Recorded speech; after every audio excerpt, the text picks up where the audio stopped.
Patna NEET student, एक ऐसी रहस्यमयी मौत की कहानी जहां पर खाकी वर्दी वाले एक के बाद एक कई गलतियां करते हुए चले जाते हैं और उन गलतियों पर पर्दा डालने का जो काम करती है वो करती है सफेद कोट वाले वो शख्स जो डॉक्टर के नाम से जाने जाते हैं पूरी दुनिया में। लेकिन डॉक्टर्स और जब खाकी वाले हाथ से हाथ मिलाते हैं तो किस तरीके से एक केस का मटिया मेट किया जा सकता है, एक रेप को किस तरीके से एक आम मौत बताया जा सकता है, एक किसी स्टूडेंट की जान निकल जाती है और उस पूरे क्राइम सीन को खुला छोड़ दिया जाता है कि भेड़ बकरियों जानवर आओ और वहां से जो चीजें तुम्हें साफ करनी है साफ कर कर निकल जाओ, क्योंकि पटना पुलिस तो नाकाबिल है, नाकाम है, ना उनसे कोई केस संभलता है, ना वो ठीक तरीके से जांच कर सकती है।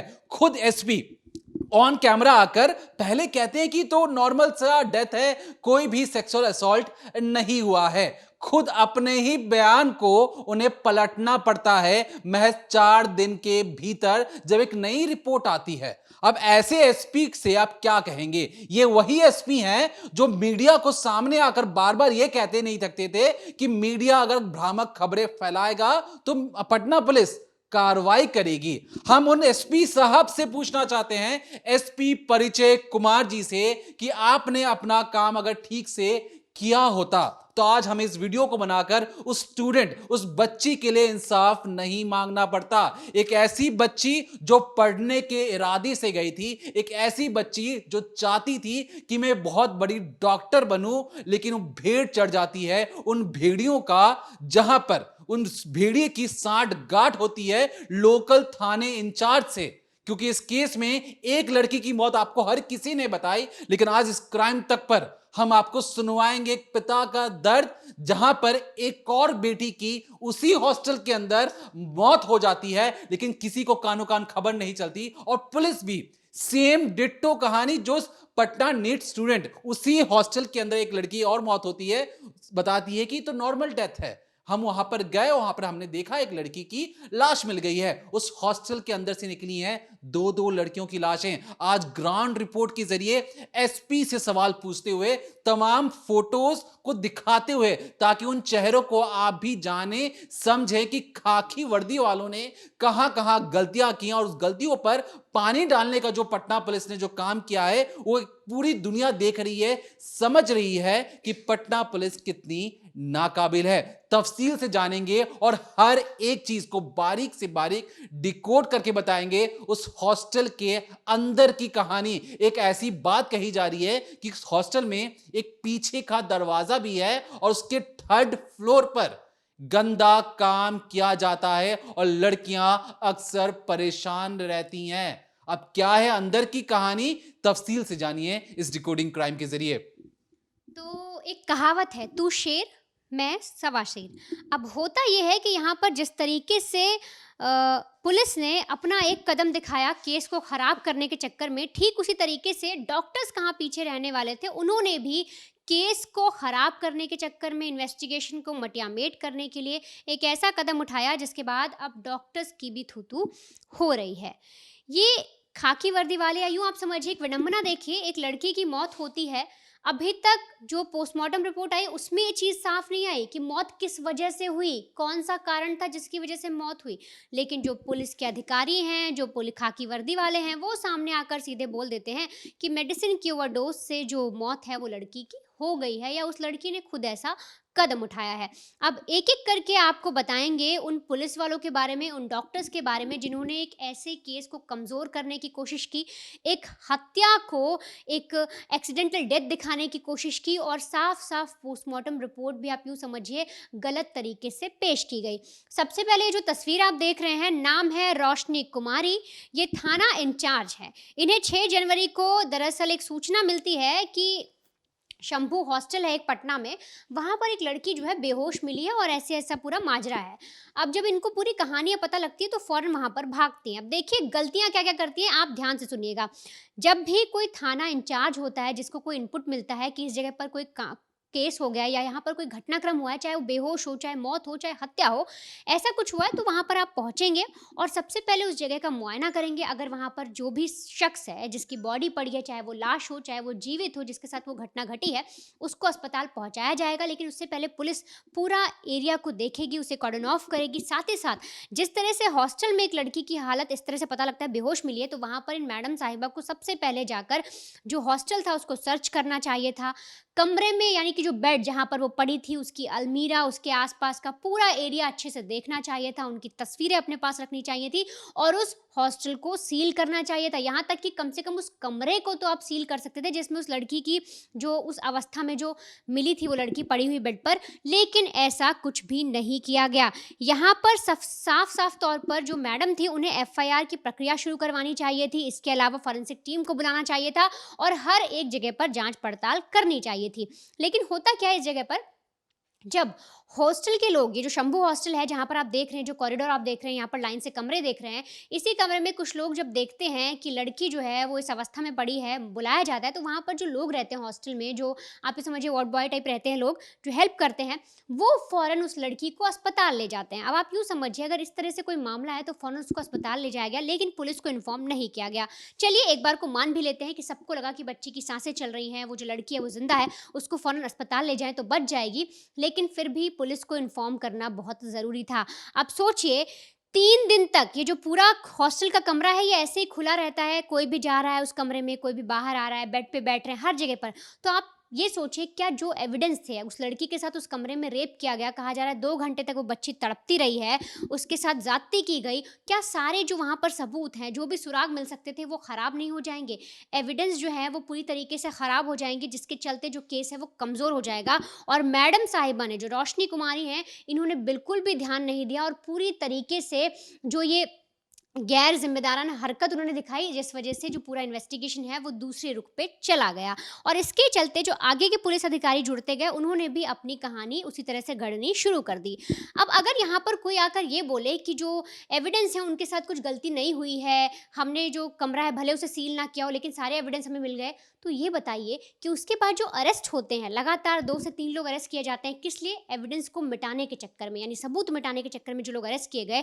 तो ऐसे में तो पुलिस ही झूठी साबित हो रही है। एक तरफ आप कह रहे हो कि कोई एविडेंस गलत नहीं किए गए, कोई सबूत नहीं मिटाए गए, दूसरी तरफ आप अरेस्ट भी कर रहे हो। तो इन मैडम साहिबा की वजह से सबसे पहले जो इस केस की छीछालेदर होना शुरू हुई, वो अब आगे बढ़ती जा रही है। अब अगला नंबर आप देखें, एएसपी अभिनव कुमार हैं ये। अब ये एएसपी हैं, इनका होता है कि अगर मान लीजिए थाना इंचार्ज ने एक रिपोर्ट लाकर सौंपी और बताया कि ऐसी ऐसी चीज़ हुई है, तो इनका ये जिम्मेदारी होती है कि आप वहाँ पर जाइए, उस जगह को दोबारा से देखिए, समझने की कोशिश कीजिए, उस केस को स्टडी करिए और अगर कोई चूक हुई है तो उसको ठीक करने की कोशिश कीजिए। लेकिन यहाँ पर जो थाना इंचार्ज रोशनी कुमार ने अपने एफआईआर में लिखा, जो पूरी कहानी गढ़ी, वही सेम एएसपी अभिनव कुमार ने मान ली और उन्होंने साफ तौर पे ये कह दिया कि जो लड़की है उसके शरीर पे कुछ चोटें पाई गई हैं लेकिन और कुछ नहीं है। क्योंकि जब जो रोशनी कुमारी हैं, जब उन्होंने एक एफआईआर लिखी, जब उस कमरे की पूरी हालत देखी और उसे भले कॉर्डन ऑफ ना किया हो, लेकिन जब लड़की की मौत हो जाती है 11 जनवरी को, तब जो डिटेल आती है और जो अपनी मेंशन करती है उसके अंदर वो चोटें मेंशन करती हैं कि उसके हाथ पर कुछ चोटें लगी हैं। तो जो सर थे एएसपी अभिनव कुमार, उन्होंने बिल्कुल उस चीज़ को रीचेक करने की कोशिश नहीं की, उस पर दोबारा से अपना दिमाग लगाने की कोशिश नहीं की। सीधे तौर पर मैडम ने जो बोला वो मान लिया और आकर मीडिया के सामने भी वो पूरी कहानी कह दी। यहाँ पर होता यह है कि अगर आपको किसी थाना प्रभारी ने कोई रिपोर्ट दी है तो एएसपी का काम होता है कि वो पता करे कि आपने जो रिपोर्ट मुझे सौंपी, क्या आपने इसकी फॉरेंसिक जांच कराई, क्या आपने साथ आप फॉरेंसिक टीम को लेकर गई थी, क्या वहाँ की फोटोग्राफ्स आपने खींची हैं, क्या उस कमरे से कुछ एविडेंस आपको मिले हैं? एक भी सवाल एएसपी की तरफ से पूछे नहीं गए। अब एएसपी ने जो किया वो किया। अब आप अगर एसपी साहब की सुनेंगे तो और भी ज़्यादा मज़ेदार काम इन्होंने किया। सबसे पहले मैं आपको उनकी 2 बाइटें सुना देती हूँ कि उन्होंने पहले क्या बोला और पोस्टमार्टम रिपोर्ट आने के बाद क्या बोला, और फिर मैं बताऊंगी कि उनसे चूक क्या हुई। स्थिति की गंभीरता को देखते हुए उनको मेदांता ले जाया गया था, जहाँ पे दुर्भाग्यवश उनकी मृत्यु हो गई। मृत्यु के पश्चात जो पुलिस का अनुसंधान वगैरह था वो पूर्व से चल रहा था, कांड भी दर्ज कराया गया था। इसमें जो डॉक्टर का इलाज किए थे, जो गायनेकोलॉजिस्ट थे और जो डॉक्टर्स ने प्रिस्क्रिप्शन वगैरह था, वो सब पुलिस को प्राप्त हुआ है। इसमें जो अभी तक का हम लोग को आया है, जो डॉक्टर का रिपोर्ट है, जो डॉक्टर के द्वारा स्टेटमेंट दिया गया है, इसमें किसी भी तरह का सेक्सुअल एब्यूज़ की बात नहीं आई है। सेक्सुअल असॉल्ट हुआ है। जो पोस्टमार्टम रिपोर्ट आया है उस हिसाब से उसमें डॉक्टर का जो आया है उसमें दे रहे हैं कि जो सेक्सुअल वायलेंस है उसको रूल आउट नहीं किए हैं, उसमें दे रहे हैं कि इनके साथ कोई वायलेंस हुआ है। इसमें जो शुरुआती डॉक्टर का जो रिपोर्ट आया था और जहाँ पे इलाज चल रहा था वहाँ के रिपोर्ट और जो भी पोस्टमार्टम का रिपोर्ट आया दोनों में विरोधाभास पाया गया है। तो सुनिए आपने दोनों इनकी बातें, एक जगह कह रहे हैं कि रेप हुआ ही नहीं और दूसरी जगह कह रहे हैं कि हमें ऐसा कुछ अंदेशा है और लड़की के साथ बलात्कार हुआ है, जो अभी की रिपोर्ट आई है। अब सोचिए एक डॉक्टर जो रिपोर्ट देता ही नहीं है, जिसको पता ही नहीं मौत कैसे हुई और जो अभी तक पोस्टमार्टम रिपोर्ट भी नहीं आई लड़की की, लेकिन जो एसपी परिचय कुमार हैं वो मीडिया के सामने ब्रीफिंग करते हैं, बाकायदा प्रेस कॉन्फ्रेंस करते हैं और साफ तौर पे कह देते हैं कि देखिए जो लड़की है उसके साथ कुछ भी नहीं हुआ है, उसको कुछ चोटें ज़रूर हैं लेकिन कोई रेप नहीं हुआ। लेकिन जैसे ही एक रिपोर्ट आती है, पोस्टमार्टम रिपोर्ट, ये जो आप तस्वीर देख रहे हैं यहाँ पर साफ साफ लिखा गया है बलात्कार की वजह से उस लड़की के शरीर पे कई तमाम तरीके की चोटें आई हैं। हम आपको पोस्टमार्टम रिपोर्ट भी बताएंगे। लेकिन ये रिपोर्ट आने के बाद वो फिर से आते हैं और जब जो लोग उनसे पूछते हैं, जब पूरी कहानी समझने की कोशिश करते हैं, तब वो कहते हैं कि हाँ मेडिकल रिपोर्ट से सारी बातें पलट गई हैं और अब उस लड़की के साथ लग रहा है कि बलात्कार हुआ है। तो सोचिए, आप यूँ समझिए अपने कंधे पर आपको मेडल लगाने हैं, या कौन सी ऐसी जल्दबाजी है जिसकी वजह से आपने पहले ही लड़की की मौत हुई कि आपने सीधे आकर बोल दिया कि कोई ऐसा रेप नहीं हुआ, कोई भी चीज़ हुई नहीं है। और अब जैसे रिपोर्ट बदली वैसे आप सोचिए आपकी जो ऑथेंटिसिटी है, आप पर किस तरह से कोई भरोसा रखेगा। वहाँ के जो लोग हैं, जो जनता है, वो कैसे आप पर भरोसा करेगी, क्योंकि बिना किसी सिर पैर के, बिना डॉक्टर्स की जांच पड़ताल के आप आकर कैमरे पर ऐसा बोल देते हैं और बाद में आप झूठे साबित होते हैं। आप ये भी, वहाँ पर बहुत सारी चीज़ें अगर आप पुलिस पर देखेंगे, पहले भी कई तरीके की जब पुलिस ने प्रेस ब्रीफिंग की है और ऐसा कोई केस होता है तो कई तरीके की पुलिस होती है जिसमें वो साफ तौर पर बताती हैं कि ऐसा अंदेशा लगाया जा रहा है, पहली नज़र में देखने से लग रहा है कि शायद लड़की के साथ रेप हुआ है, चोट के निशान है, लेकिन आप तो सीधे तौर पे मुकर गए, आपने अपनी तरफ से ही फैसला सुना दिया कि रेप हुआ ही नहीं है। अब ये एसपी की बात हो गई। इसके बाद एसएसपी जो थे उनको भी एक रिपोर्ट सौंपी गई थी, तो उनको भी उस चीज़ को वेरीफाई कराना बहुत ज़रूरी था। जो भी उनके जो अधिकारी थे, जो भी उनकी टीम के लोग थे, उन्होंने एक रिपोर्ट सौंपी और उसी के आधार पर उन्होंने भी मीडिया के सामने आके सारी चीज़ें, सारी कहानी कह दी और पोस्टमार्टम रिपोर्ट आने का इंतज़ार नहीं किया। अब जब पुलिस वालों की गलतियाँ सामने आई तो यहाँ पर डॉक्टर्स कैसे पीछे रहते, क्योंकि जो शुरुआत हुई गलती की वो हुई तो डॉक्टर्स के ही जरिए। जब तक पोस्टमार्टम रिपोर्ट नहीं आई थी सामने, तब तक गलती थी उन डॉक्टर्स की, जिन्होंने उन पुलिस वालों की, जिन्होंने सामने आके कह दिया कि रेप नहीं हुआ। लेकिन एक महिला डॉक्टर हैं, जब वो लड़की का पोस्टमार्टम करती हैं, पूरी कहानी निकालती हैं, तो उसमें वो रेप की पुष्टि नहीं करती हैं और साफ तौर पे कहती हैं कि लड़की की चोट लगी थी, उसके गले के पास चोट थी, उसके गले को एक तरह से ऐसा लग रहा था कि नोचा गया है, उसके शरीर पर स्क्रैचेस हैं, लेकिन उन्होंने ये कहीं लिखा कि स्क्रैचेस किस वजह से आए। अब आगे पोस्टमार्टम जो वो सुधारती है तो बताऊंगी क्या करती है। लेकिन एक है डॉक्टर सतीश, जो लेडी डॉक्टर के हेड हैं, उनके अफसर हैं, और उन्होंने जो उनकी लेडी डॉक्टर जो वहाँ पर उनके नीचे काम करती है, उन्होंने जो रिपोर्ट बनाई उसी के आधार पर उन्होंने भी पुलिस वालों को कह दिया कि देखिए उसके चोटें ज़रूर लगी हैं, गले पर चोट है, हाथ पर चोट है, पीठ के पीछे स्क्रैचेस हैं, ऐसा लग रहा है किसी ने उसे नोचा है, लेकिन रेप नहीं हुआ। क्यों, किस लिए नहीं हुआ? क्योंकि उस रिपोर्ट में लिखा नहीं था। अब ये जो डॉक्टर्स हैं, आप इतने एक पढ़े लिखे, इतने बड़े डॉक्टर्स हैं, इतने ज़्यादा पोस्टमार्टम आपने किए होंगे, तब आपको कैसे नहीं समझ में आया कि अगर इस तरह से स्क्रैच मार्क हैं, पीठ पर स्क्रैच के मार्क हैं, गले पर लग रहा है कि नाखूनों से नोचा गया है, तो कैसे आपने बस उस रिपोर्ट पर भरोसा रख लिया? वो तो भला हो उन लोगों का, जब वो सामने आते हैं, वो लोग जो उस लड़की के लिए न्याय मांग रहे थे, जो उसके परिवार के लोग न्याय मांग रहे थे उस स्टूडेंट के लिए, और जब वो सामने आते हैं, इसके बाद जो डॉक्टर्स हैं वो अपनी पोस्टमार्टम रिपोर्ट को बदलते हैं, यानी कि जो पोस्टमार्टम रिपोर्ट पहले आई थी अब वो पूरी तरीके से बदल जाती है। तो इस केस में पहले की जो मेडिकल रिपोर्ट आई उसमें खास तौर पर बलात्कार का विवरण नहीं किया गया, लेकिन इसी के आधार पर जो पुलिस के अधिकारी थे, जो डॉक्टर्स थे, उन्होंने कैमरे के आगे तमाम तरीके के आकर अफवाहें फैलाना, यूँ समझिए कुछ भी कहना शुरू कर दिया, जिसमें ये कह दिया गया कि जो लड़की है उसके साथ बलात्कार तो बिल्कुल नहीं हुआ। लेकिन अब जो डिटेल पोस्टमार्टम रिपोर्ट है, ये जो आप अपनी स्क्रीन पर भी देख रहे हैं, इसका एक एक हिस्सा मैं आपको बताऊंगी और समझाऊंगी कि उस लड़की के साथ करीब करीब 2 घंटे तक इसी कॉरिडोर के अंदर, इन्हीं से किसी एक कमरे के अंदर कितनी ज़्यादा ज़्यादती की गई। यूँ समझिए उस लड़की को बहुत देर तक दबाए रखा था, यहाँ तक कि उसके चेस्ट पर नाखूनों से गोदने के निशान थे। अब आप साफ तौर पे उस पोस्टमार्टम को समझिए, मैं आपको एक एक करके पढ़ के बताती हूँ कि उस रिपोर्ट में क्या लिखा है। दरअसल जब पटना के मेडिकल कॉलेज में एक मेडिकल रिपोर्ट कराई गई, उसके बाद जब पोस्टमार्टम जाँच कराई गई, फिर जो रिपोर्ट आई तो साफ तौर पर उसमें पहली लाइन में लिखा था कि लड़की के शरीर में 12 जगह पर अलग अलग तरह से चोट के निशान हैं।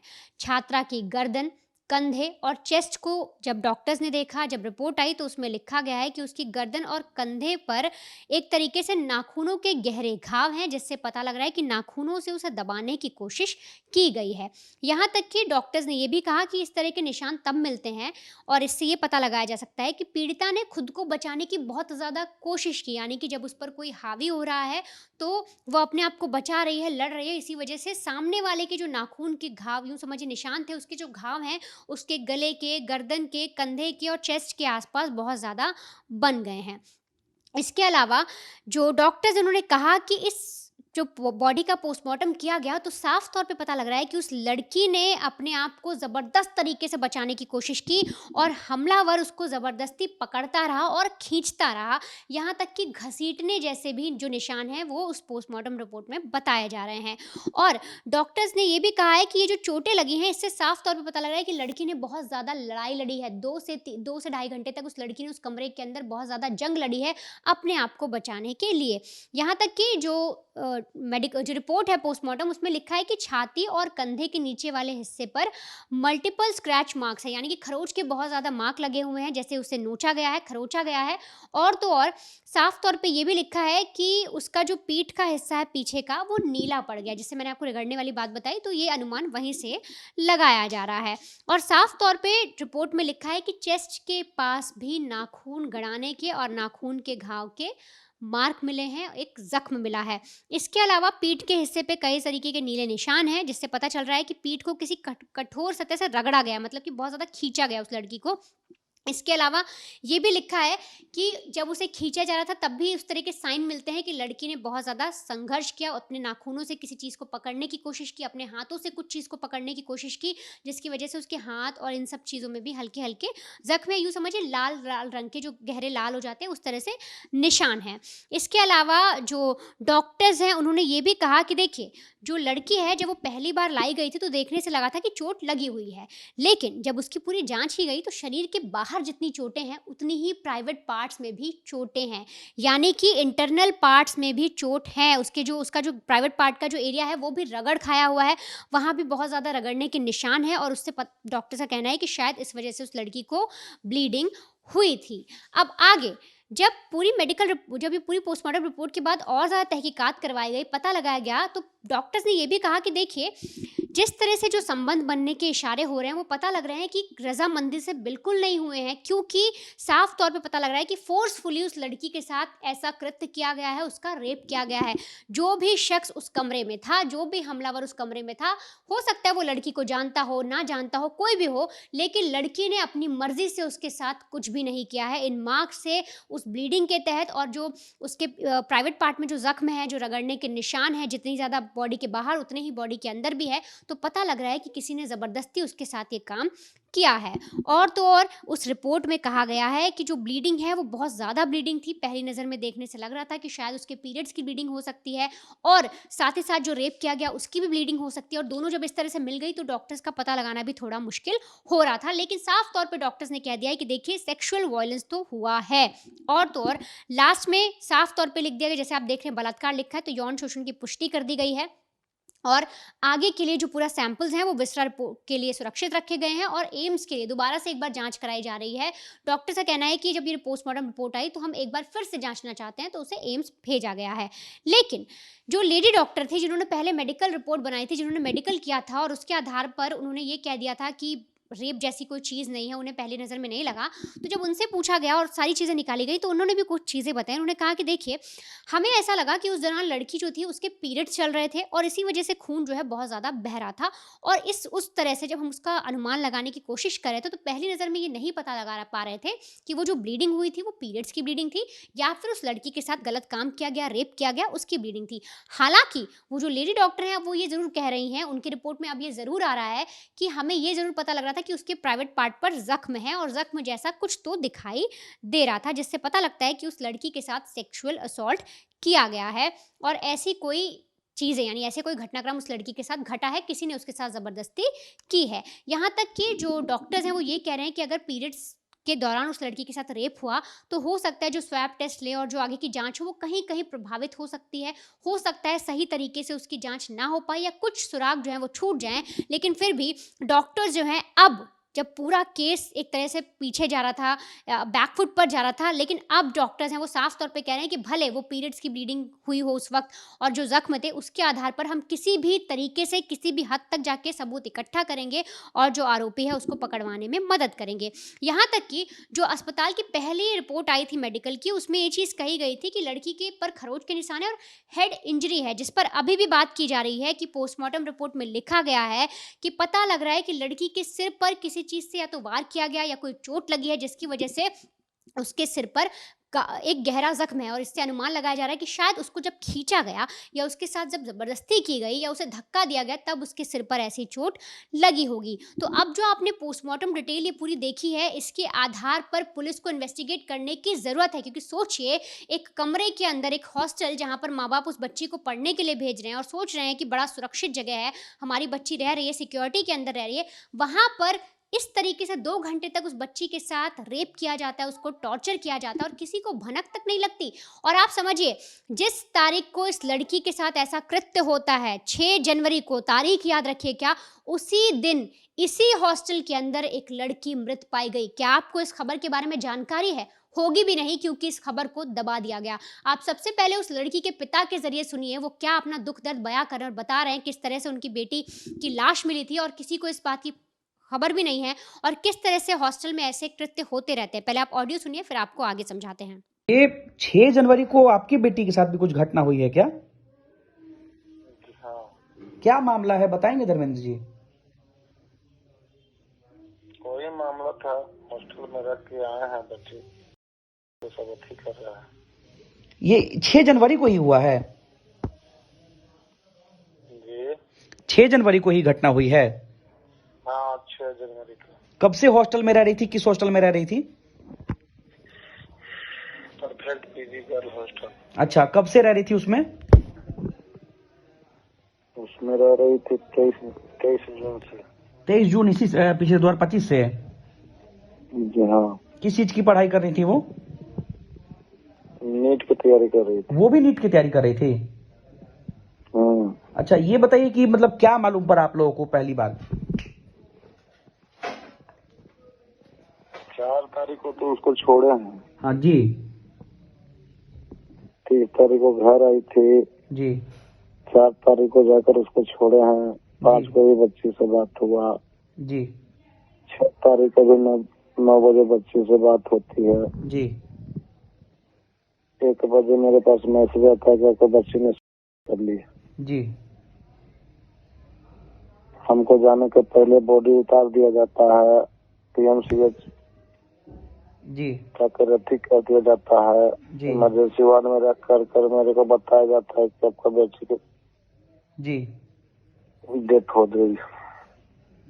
अच्छा, तो आप लोगों ने ये पोस्टमार्टम करवाया था क्या? पोस्टमार्टम करवाया है, रिपोर्ट अभी नहीं आया है। रिपोर्ट अभी नहीं आया है? नहीं। अच्छा, थाना में आप लोग FIR करवाएं तो कुछ कार्रवाई किया गया थाना की तरफ से? कुछ नहीं है, सबूत दबा दिया जा रहा है। अच्छा, ये सबूत मतलब ऐसा भी कुछ आपको बोला गया कि सुसाइड नोट रखी थी, ऐसा कुछ? नोट नहीं मिला है बच्ची के कमरे से।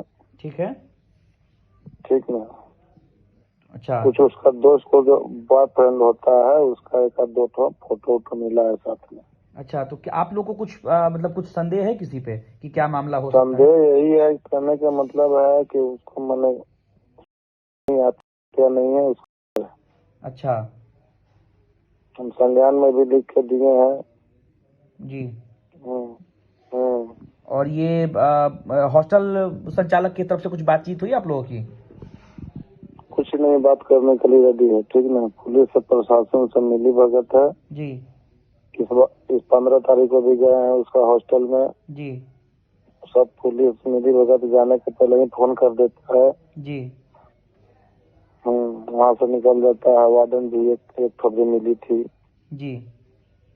तो आपको किस पे संदेह है, किसने करवाया होगा?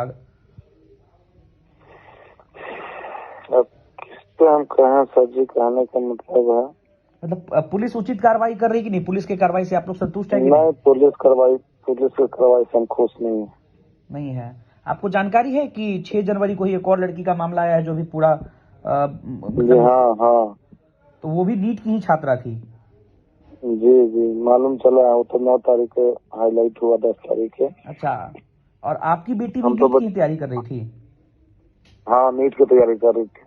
अच्छा, तो लास्ट टाइम जब आप अपनी बेटी से कभी मिले थे तो कुछ ऐसा उसने बताया था, किसी तरह की कोई दिक्कत, कोई परेशानी? कुछ नहीं। 4 तारीख को बच्ची को छोड़े हैं, 5 तारीख को भी बच्ची से बात हुआ है, जी। 6 तारीख को भी बच्ची से बात होती है।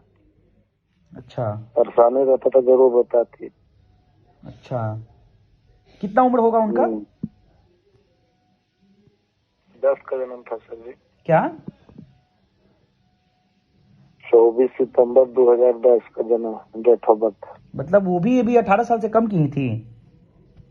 हाँ 15 साल, 15.5 साल। अरे बाप रे। तो अभी तक पुलिस ने कोई कार्रवाई नहीं किया है? कुछ नहीं।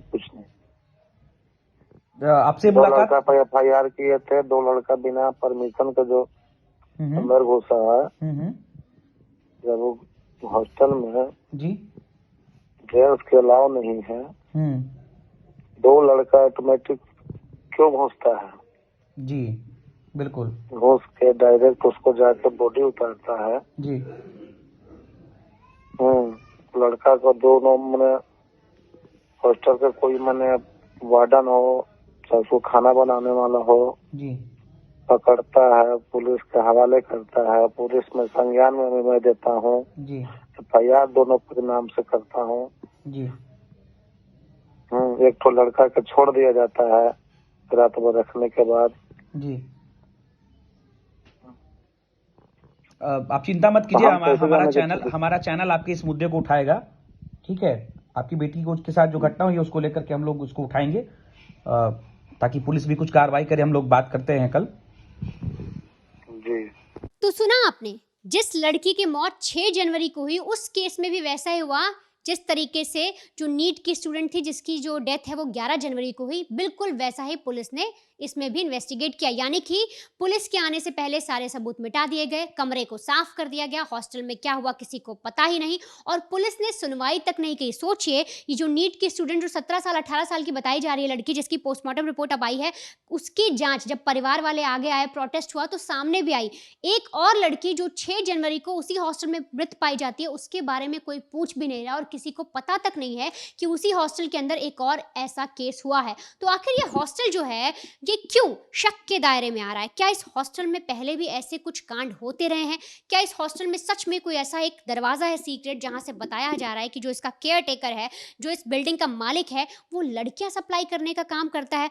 क्या है इस हॉस्टल के ऐसे कांड जिसके तहत इस हॉस्टल पर भी तमाम तरीके के सवाल उठ रहे हैं, और जो बच्चे हैं, जो लड़कियां हैं, तमाम तरीके मीडिया रिपोर्ट्स में भी आप पढ़ेंगे तो वो तरह तरह की बातें बता रहे हैं। आप आगे समझिए कि किस तरह से हॉस्टल जो है वो अब शक के दायरे में आ रहा है, पुलिस ने किस किस को अरेस्ट किया, और पुलिस अब भी कैसे हर किसी को घुमाने की कोशिश कर रही है, गोल गोल बातें बना रही है और अपनी अलग अलग थ्योरी लाकर मीडिया के सामने रख रही है। देखिए, ये जो आप हॉस्टल अभी अपनी स्क्रीन पर देख रहे हैं, ये वही शंभू गर्ल्स हॉस्टल, पटना का वही हॉस्टल है जिस हॉस्टल के अंदर 2 लड़कियां रहस्यमय तरीके से मरती हैं।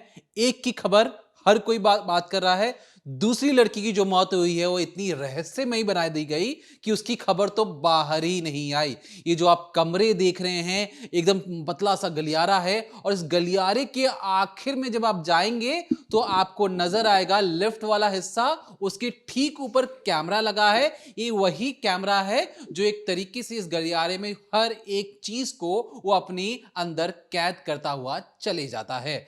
पटना पुलिस जो कंधों पर स्टार लगाने के बावजूद मीडिया के सामने पीठ थपथपाने के लिए जो इतनी नाकाबिल पुलिस है, उनसे आप इतनी बेहतरीन इन्वेस्टिगेशन की उम्मीद तो करी ही मत। दरअसल जब हमने भी जांच पड़ताल की तो हमें क्या पता लगा, दरअसल पहली बार चित्रगुप्त नगर थाना, ये वहां बगल में एक थाना प्रभारी हैं, रोशनी कुमारी हैं, SIT बना दी गई है। जब हम इस वीडियो को रिकॉर्ड कर रहे हैं, स्पेशल इन्वेस्टिगेशन टीम, सम्राट चौधरी जो गृह मंत्री हैं बिहार के, उनके द्वारा एक टीम बनाई गई है जो स्पेशल तरीके से जांच पड़ताल करेगी। याद रखिएगा जो मैं ये शब्द बोल रहा हूं।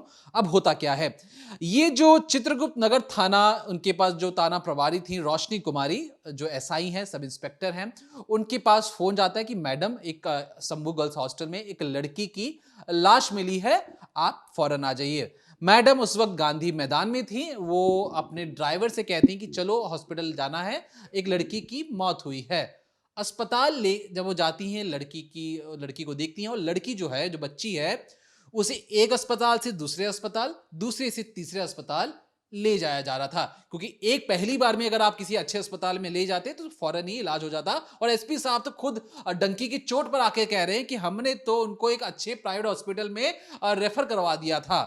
अब पुलिस अगर उसी वक्त पहले दिन ही ठीक तरीके से काम कर लेती तो हॉस्पिटल पर हॉस्पिटल बदलने की जरूरत नहीं पड़ती, वो भी पटना जैसे बड़े शहर के अंदर। अब हुआ क्या, दरअसल जो रोशनी कुमारी है, इन्हें लगता है अपने इलाके की जान पहचान अच्छे तरीके से नहीं है, और उस इलाके की एसआई बनकर इन्होंने पता नहीं क्या कर लिया और कैसे बन गए एसआई, ये भी सवालिया निशान है। क्योंकि अपने ड्राइवर से कहती हैं कि जरा पता लगाओ ये हॉस्टल कहां पर है और देख क्या हो हॉस्टल। 5 से 6 जनवरी की पूरी वारदात थी। अब ये जो ड्राइवर साहब हैं, 3 दिन बाद उस हॉस्टल में खाकी वर्दी वालों के कदम पड़े ही नहीं। ये जो आप गलियारा देख रहे हैं, जो मीडिया वाले जा रहे हैं वहां पर, उसी गलियारे के अभी अब ऑन कैमरा आपको हुजूम दिख रहा होगा खाकी वर्दी वालों का। खाकी वर्दी वाले 72 घंटे तक क्राइम सीन पर जाते ही नहीं हैं, मूक दर्शक बनकर बाहर घूमते रहते हैं। और इस केस में रोशनी कुमारी की दायर किए गए एक लिखित बयान को आधार बनाकर नीचे से लेकर ऊपर तक के बड़े बड़े अफसर वही बात मान लेते हैं। ड्राइवर, जो एक प्राइवेट ड्राइवर था, वो जाता है इस हॉस्टल के अंदर 3 दिन बाद, 9 जनवरी को, 6 जनवरी था, 9 जनवरी को जाता है।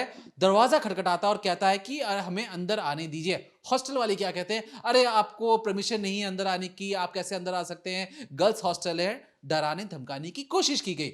ड्राइवर ने कहा कि हम बिहार पुलिस से हैं, अगर तुमने गेट नहीं खोला तो बिहार पुलिस एक्शन मोड में आ जाएगी। डर दिखा दिखा के, वो तो हॉस्टल वाले अपने आप को बाहुबली समझ रहे थे, जब ड्राइवर ने डर भय दिखाया, झूठा ही सही, कि बिहार पुलिस आपके साथ बहुत गलत कर सकती है अगर आपने दरवाजा नहीं खोला, तो ड्राइवर, सोचिए उसके खाकी वर्दी नहीं है, वो अंदर जाता है, उस कमरे में जाता है जिस कमरे में डीवीआर रिकॉर्डिंग थी, मतलब ऐसा जहां पे सीसीटीवी रिकॉर्डिंग रखे जाते हैं। 3 दिन बाद जब्ती की जाती है।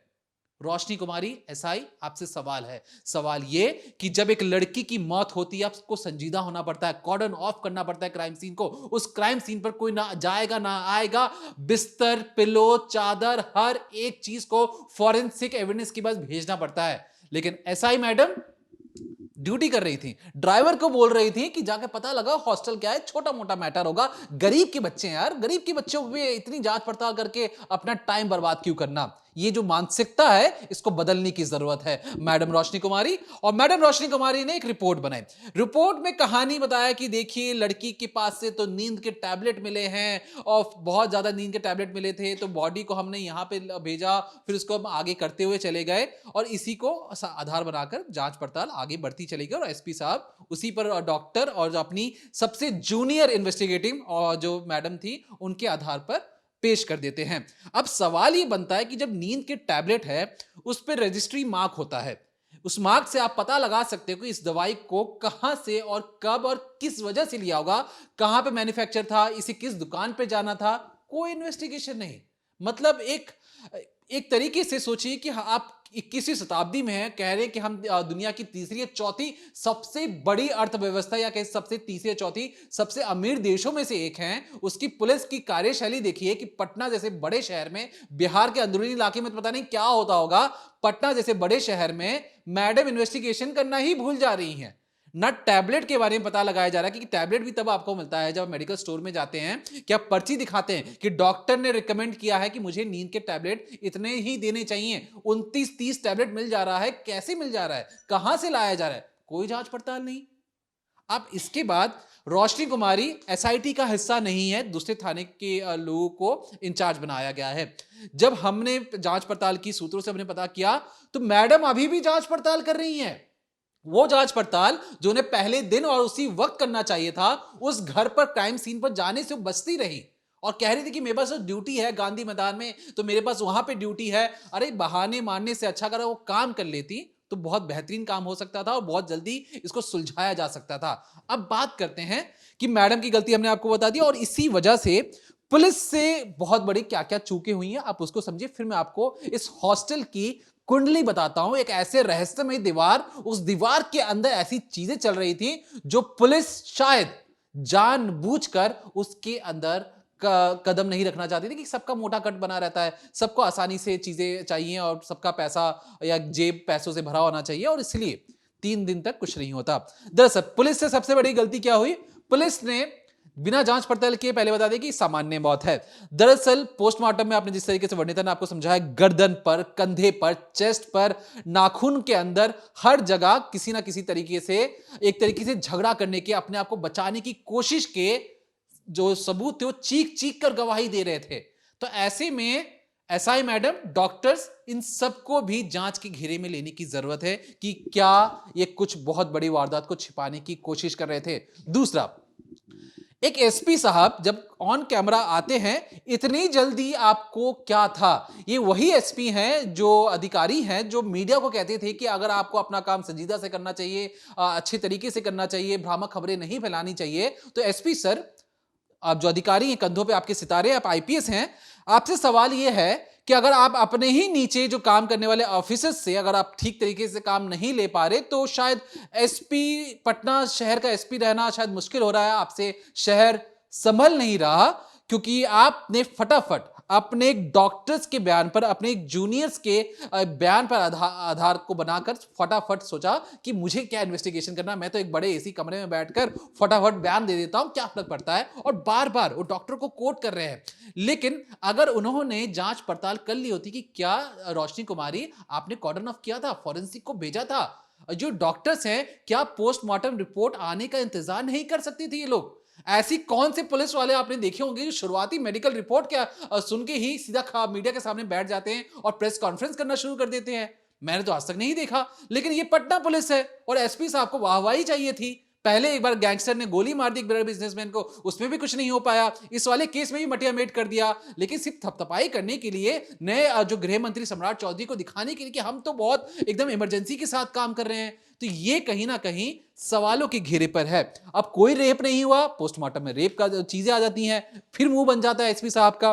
फिर कहा जाता है कि नींद की गोली खाने से लड़की बेहोश हो गई थी। अरे तो नींद की गोली खाने से तो पता तो करो, आप नींद की गोली आई कहां से? उस दुकान के सामने भी सीसीटीवी लगा होगा, बहुत सारी परती खुलती हुई चली जाती हैं। नींद की टैबलेट बच्ची ने खरीदी, और कौन बच्ची को नींद का टैबलेट देता है? या उसे किसी बाहरी शख्स ने उसके कमरे में लाकर उसे जबरन नींद का टैबलेट खिलाया ताकि वो बेहोशी की हालत में रहे और उसका फायदा उठाया जा सके।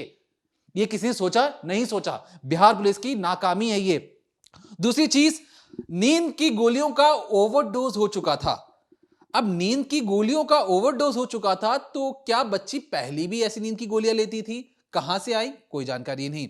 अब ये जो सवालों की जो सवाल हैं वो पटना पुलिस से बनते जरूर हैं, लेकिन उससे भी ज्यादा सवाल ये बनता है कि ये जो हॉस्टल है, शंभू गर्ल्स हॉस्टल, इसके टॉप फ्लोर पर कौन रहता है?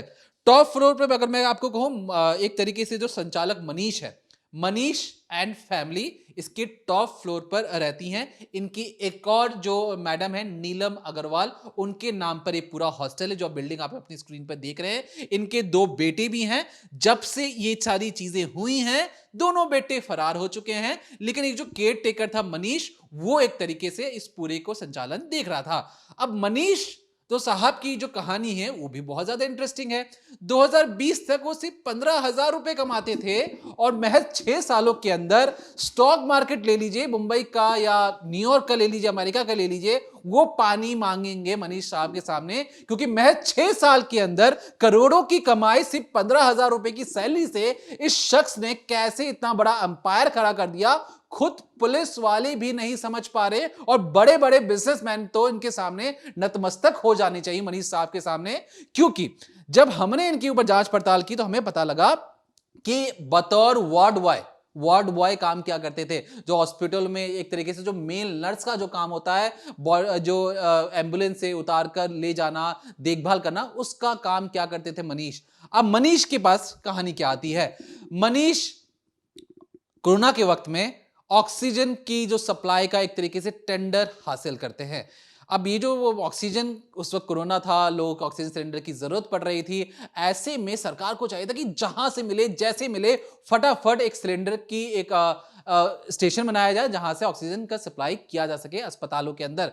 Manish as an ward boy, उसे ये टेंडर मिल जाता है, रातों रात वो बन जाता है करोड़पति। अब करोड़पति तो बन चुका है और सिलेंडर बेच बेच के सरकार को ही एक तरीके से उसने पैसे कमाए तो उसे लगा कि मेरे जैसा तो कोई और हो नहीं सकता, इसलिए पटना की बीचों बीच वो एक पीजी खोलता है, जिसकी रजिस्ट्री पर सवाल है, जिसकी बिल्डिंग पर सवाल है, उसने किस तरीके से इतने कमरों वाला पीजी बना लिया, इस पर सवाल है। तमाम जो एजेंसियां वहां पर काम करती हैं, तहसील से लेकर जो म्युनिसिपैलिटी है, वहां की अथॉरिटी है, किसी को नहीं पता कि मनीष भाई साहब इतने अमीर कैसे बन गए और इतने कम समय में इतनी बड़ी बिल्डिंग कैसे खड़ी कर दी। अब इसके बाद क्या होता है कि पुलिस का दावा है कि हमारे पास तो बिटिया के जो नाबालिग है, 18 साल से कम की, जो जिस बच्ची के पिता का आपने सुना वो 15.5 साल की है, उसकी भी मौत हो जाती है और दावा यही किया जाता है कि उसने तो मौत को गले लगा लिया। तो इस तरीके से जब पुलिस के पास जाया जाता, पुलिस कहती कि हमारे पास तो पल पल की रिकॉर्डिंग है, छोटी छोटी चीजों की रिकॉर्डिंग है, और पटना शहर के अंदर ये सारी चीजें नहीं हुई हैं, शायद बाहर हुई होगी। लेकिन कहा यह जा रहा है कि इसी बिल्डिंग के 3rd फ्लोर पर एक ऐसा रास्ता है जहां पर सीसीटीवी कैमरा नहीं है। दुनिया को दिखाने के लिए आगे से जाया जाता है, लेकिन एक पीछे की दुनिया भी है, जो ऐसी रहस्यमयी दुनिया है जहां से पीछे से लोग उस कमरे में दाखिल हो सकते हैं, उस फ्लोर तक पहुंच सकते हैं। और ये जानबूझकर मनीष एंड फैमिली लड़कियों या कहें बच्चियों को टारगेट करते थे, अपने बड़े बॉसेस को, बड़े अमीर लोगों तक इन लड़कियों को पहुंचाया करते थे बेहोशी से या किसी भी तरीके से। पुलिस इसकी जांच पड़ताल अभी कर रही है, लेकिन जो दावे हैं वो एक तरीके से रोंगटे खड़े करने वाले दावे हैं। अब इस पूरे मामले में हमें पुलिस का तो पक्ष आपने सुन लिया, पुलिस ने तो केस का मटिया मेट ही कर चुके हैं, लेकिन बच्ची के परिवार वालों को भी आपको सुनना और समझने की जरूरत है। जो मामा है, मामा ने एक तरीके से एसपी से लेकर पटना पुलिस की कार्यशैली पर हर तरीके से सवाल उठाए हैं। आप उन्हें सुनिए, फिर आपको आगे की कहानी समझाता हूं। पटना एसएसपी क्या दिखाना चाहते हैं इस पोस्टमार्टम रिपोर्ट में है सर। बच्ची के साथ जबरदस्ती की गई है, उसके ठेहुना में चोट है सर, उसके सर में चोट है। मैं गुप्तांग में सर, मैं कितना ओपन बताऊं, मैं नहीं बोलना चाहता हूं। रिपोर्ट आप देखेंगे आपको समझ में आएगा।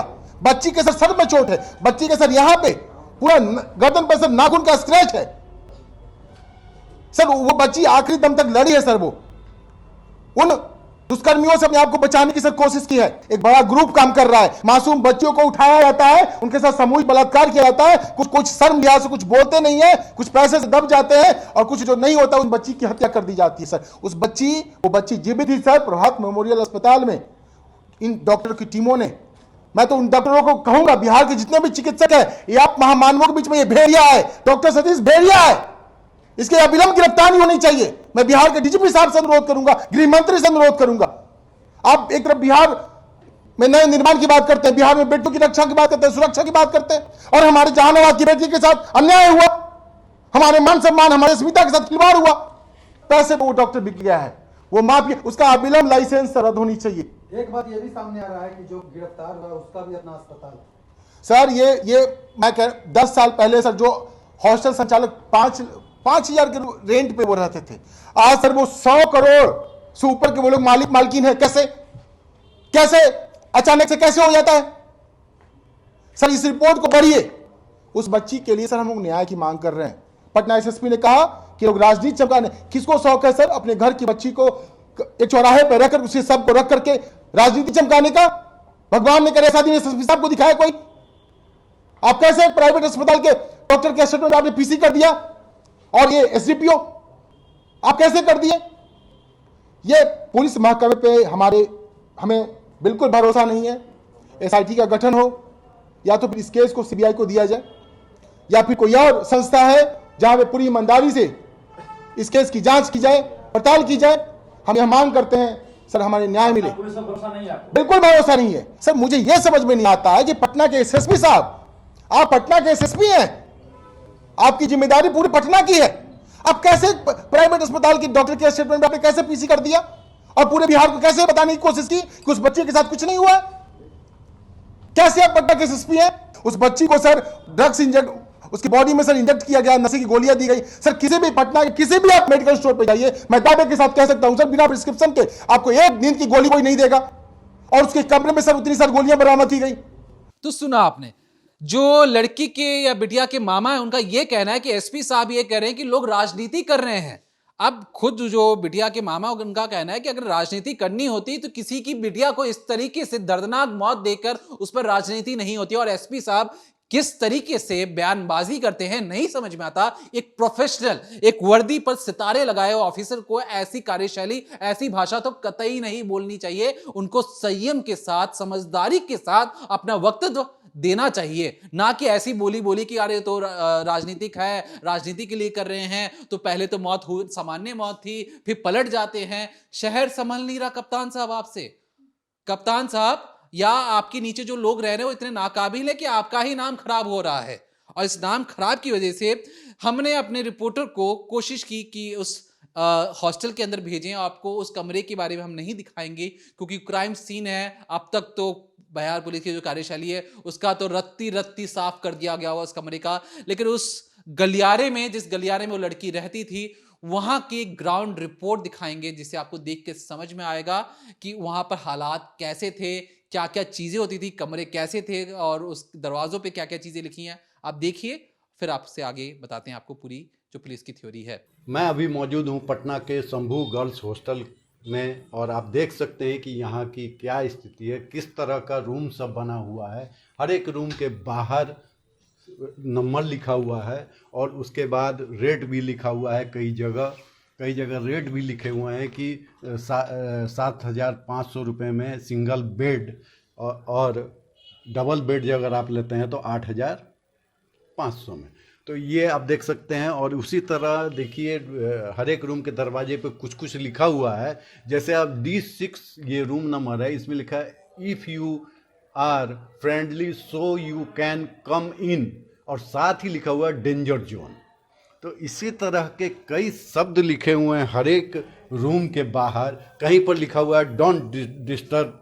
इसी तरह कई तरह के बात लिखे हुए हैं। कई जगह मोबाइल नंबर लिखा हुआ है और उसको फिर मिटा दिया गया है पेन के द्वारा।